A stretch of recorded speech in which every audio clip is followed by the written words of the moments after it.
What's good with it, y'all? What's good with it? Back at y'all. Another one, man. No live today, unfortunately. So we turned this joint into a premiere.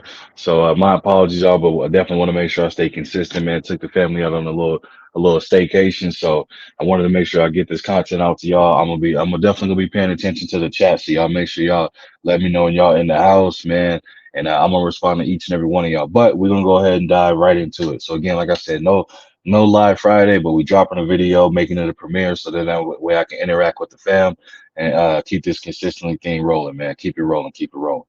So, first topic of discussion, man. We got Embiid making his return at the behest of the Miami Heat. How did he look and how did he play? He was rolling in the first half. I think you saw in the second half, man, his legs started to kind of, fade a little bit. So what did he do?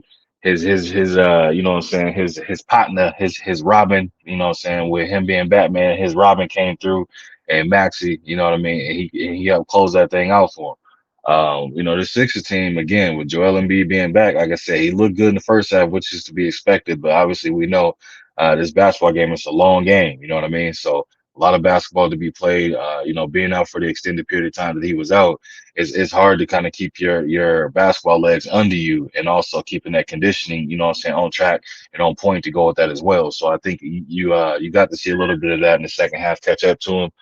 They definitely tried to, utilize the timeouts and things of that nature to try and save him down, save him on the back end of things. But again, like I said, man, Tyrese Maxey stepped up and stepped up huge for him, and they escaped with the win. You know what I mean? You saw after the game Joel Embiid and Jimmy Butler embraced each other, and they were sitting there, saying, talking and chopping it up for a little bit. I can say this, you know what I mean? I think if Jimmy Butler still played for the Sixers and they had Maxey and Embiid, hey, that would be a serious issue. But again, Maxey has definitely had leaps and bounds, and he stepped up in a whole different way. You know what I'm saying? Especially with Joel Embiid being out, what did you get to see? You got to see him have the ultimate green light, and as far as what he's capable of doing and the type of confidence his team has instilled in him. I think personally it's unlocked a whole different part of his game for him where he's knowing that, you know what I'm saying, this team is backing him 100%. He got one of, if not arguably the best player or at least defending MVP and Joel Embiid, who's also backing Maxi and telling him take those shots and continue to be just as confident and aggressive as you can on both ends of the ball. You know what I mean? When you have that type of, you know what I'm saying, leadership that's backing you, you definitely going to go out there and go after it. You're not going to sit there and half-ass it or be worried about anything or anything like that, man. So you're going to go out there and play at a whole different level of confidence, and he's seeing that. I wouldn't be surprised if Maxey won, you know what I'm saying, most improved player of the league, you know what I'm saying, most improved, even though his name has been out there, and things of that nature. But at the same time, like it's leaps and bounds as you can see how he's playing and teams are actually having to go in there and game plan and scheme for him. Obviously they got to do the same for Joel, but they game planning and scheming for Maxey though. So that again, that's just a testament to the hard work he puts in the things of that nature. But Joel being back, the part I wanted to talk about was, does that mean the Sixers are return are sure locked to come out of the East? Does that mean that, send their returns for being the team that one of the teams that could potentially come out of the East? Him coming back kind of aligns all the stars again all over for them, and we're gonna get to see how that play out. You know what I mean? We get to see exactly how him coming right back into it and looking like he never left. It's that's dangerous, man. The Sixers team again, they got the confidence, they got the swagger back, they got the again defending MVP back. So it's a whole different ball game for them now, man. Everything kind of right back into place. So can we take this Sixers scene serious? Is the Sixers back? We definitely gonna have to see. I think it definitely kind of put things back in a balanced perspective of the East. Even though obviously the Celtics, and again we're gonna touch on the Celtics a little bit later, but the Celtics kind of look to be head and shoulders above everybody else in the East. But you know what I'm saying, with Joel coming back, the Sixers right back in there in the mix. You know what I mean? You got the Celtics, you got the Sixers now, you got the Bucks. Again, still trying to figure things out. And then you got the Knicks that's kind of, what I'm saying, making their flashes and things of that nature, but it's just got to be more consistent. But it's kind of the case over in the East, man. It's like a three-headed race right there. You know what I mean? You got the Celtics, Sixers, Bucks, and then on the outside looking in, you got the Knicks. Outside of that, man, it's like you don't really see nobody else in the East that's gonna be much of a threat or anything like that. Miami, it's just something that's going on. It's just not the same. Maybe it's just kind of make a situation where they make it to the playoffs and then they flip that switch and they go back to this Miami Heat, you know what I'm saying, championship level of competition and play that they have. Because, you know, obviously we know the Heat is a winning organization, but it's something that don't seem right, at least for this season. You know what I mean? I know that they battle some injuries and things of that nature. So it's one of the things where you got to wait and see. Definitely got to wait and see. But for me, Sixers being back, absolutely. Y'all let me know what y'all think in the chat. You know what I mean? Do y'all have the 76ers being back? How do y'all look at it with Joel coming back? What does that mean? Y'all give me y'all perspective of what y'all feel and what y'all think about it, man. I'm very curious to see what you know what I'm saying, the chat or what the fans, everybody got to say about Joel coming back, the type of performance he put on coming back, and what's the expectations now? You know what I'm saying? Like, is it right back to business where they were saying, hey, we need the Sixers to be in the Eastern Conference Finals, or we need the Sixers to make it to the finals? You know what I mean? Like, what's for them? What would you say is coming up short? You know what I mean? Again, dealing with everything they had to deal with, and also the fact that Joel Embiid definitely kind of put to bed a lot of the other things where he used to get injured or he was extremely injury prone and he would be out for an extended period of time or season ending. Here he is, you know what I'm saying? The situation happened and he's bounced back and he's coming back and he's trying to play. You know what I mean? He was playing through the nagging injury to begin with, and then he went and got some things corrected and figured out, and here he is making his return earlier than expected. You know, at first it was being reported that it was season ending or could, you know what I'm saying, quote unquote, could be season ending type of injury. But here he is now, coming down the home stretch, less than 10 games to go, you know what I'm saying, making a push. So we're going to have to wait and see how it playing out, man. But next talking point, though, again, y'all let me know what y'all think in the comment sections about that. And again, I'll be responding to each and every one of y'all as well. Next one we got the Celtics, man. Congratulations to them, 60 plus wins in the season. I say 60 plus because, like I said, still less than 10 games to go, and they've already hit the 60 game win mark. So again, what does that mean? You know what I'm saying, for them? Are they the champion favorites and things of that nature? We're gonna have to wait and see. You know what I mean? Because they've been playing some great basketball over the most past recent years as well. But again, they reached the finals and came up short. You know what I mean? So it's one of the things where, again, you want to play your best basketball heading into the playoffs, or in the playoffs is where you want to play your best basketball at.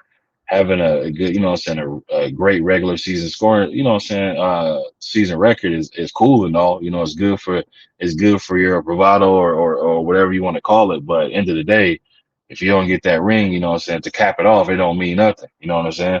Like what was it, who was it? The Bulls went 72-10 or something like that. If I'm and again, I'm going off the top of my head, 72-9 or 72-10, somewhere around there. And you know what I'm saying, Jordan was telling the Warriors, and man, it don't mean a thing if it ain't got that ring.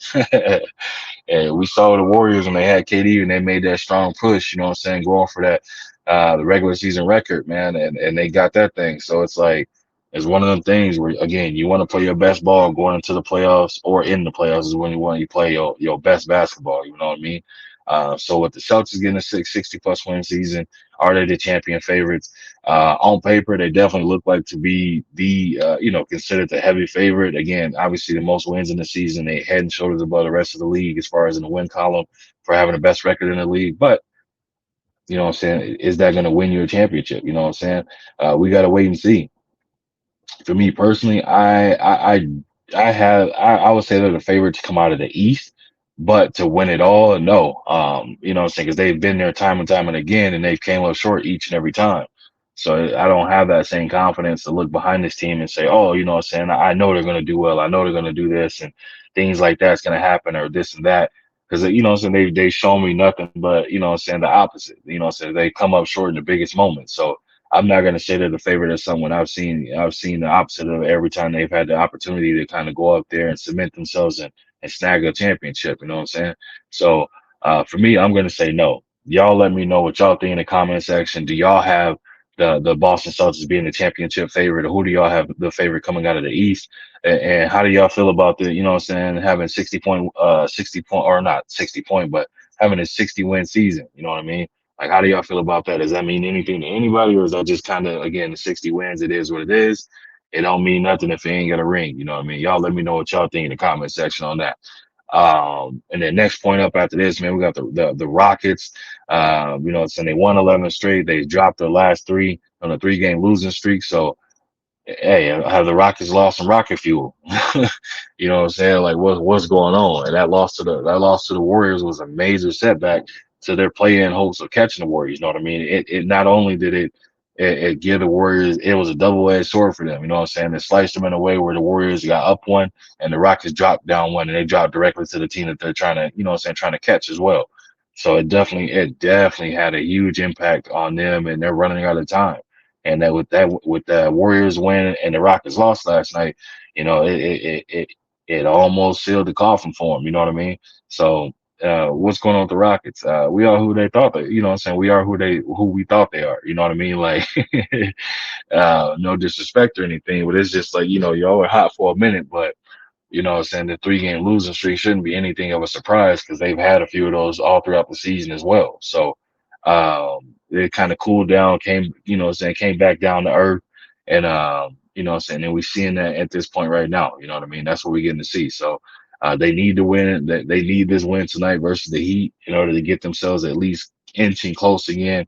And they're gonna need some participation from the Warriors, you know what I mean, for the Warriors to go on a losing streak for them to catch them. You know what I mean? And Steph and them boys is like, nah, bro, we not having none of that. We not having none of that. So we got to wait and see, you know what I'm saying, what's going on. But what do y'all think? What do y'all think is going on with the Rockets? Is this a surprise? Any pause for concern, or is it just again business as usual with the Rockets of you know what I'm saying, losing these type of games and things of that nature? You know what I mean? Y'all let me know what y'all think in the comment section on that. Um, and then last point, man, before I get up out of here as well, I was just kind of looking at it. I'm looking at the fact that you know what I'm saying, my Lakers is in the 9th seed and the Warriors in the 10, two old teams again. And they make it to the playoffs. They old and savvy, but they got plenty and tons of playoff experience and championship experience.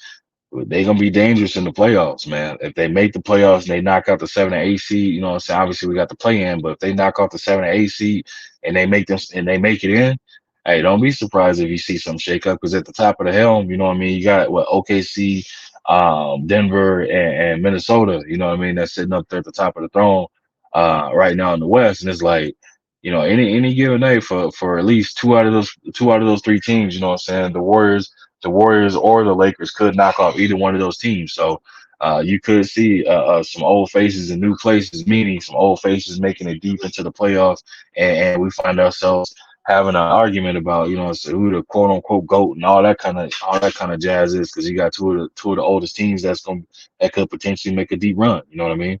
But yeah, man. So y'all let me know how y'all feel about that as well, man. Again, y'all know how I rock with him. A diehard Lakers fan, but my fandom is not delusional. I keep it down the middle, man. So y'all let me know how y'all feel about that. But that's all I got for y'all, my people. Again, my apologies. I couldn't do the live today, but definitely wanted to do a premiere so then that way I could tap in with my people and be in the comment section and be active with y'all. Got like I said, I'm taking the family on a staycation right now, so out and about, but definitely gonna be able to keep an eye on the chat and things of that nature.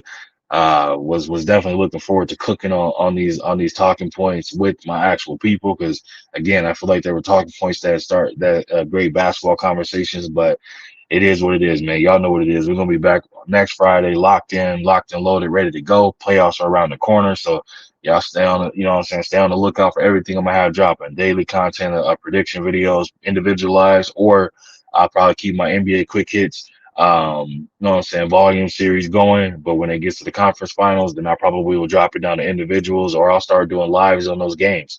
Either or, but tons of content on the way and tons of content coming. And y'all make sure y'all go check out some prediction videos as well, man. We about to double up. I'm chasing down 1,000 wins. You know what I'm saying? I only got 506 losses. So hey, I'm right more than double the time pretty much. And again, some of these games, and the unfortunate thing is some of them I done missed. I'm pretty sure if I would have caught every single day, every single prediction, I'd be well over 1,000 and off and running. But we're gonna chase you down at this point, man. But that's all I got for y'all. I appreciate you coming through. Make sure again you hit that like button, subscribe to the channel if you're new, leave a comment in the comment section, and I'll be sure to respond to each and every one of y'all as it is a premiere. So I'll be right there live in action with y'all. But I appreciate y'all coming through and rocking out with me, man. I'll be back at y'all with another one.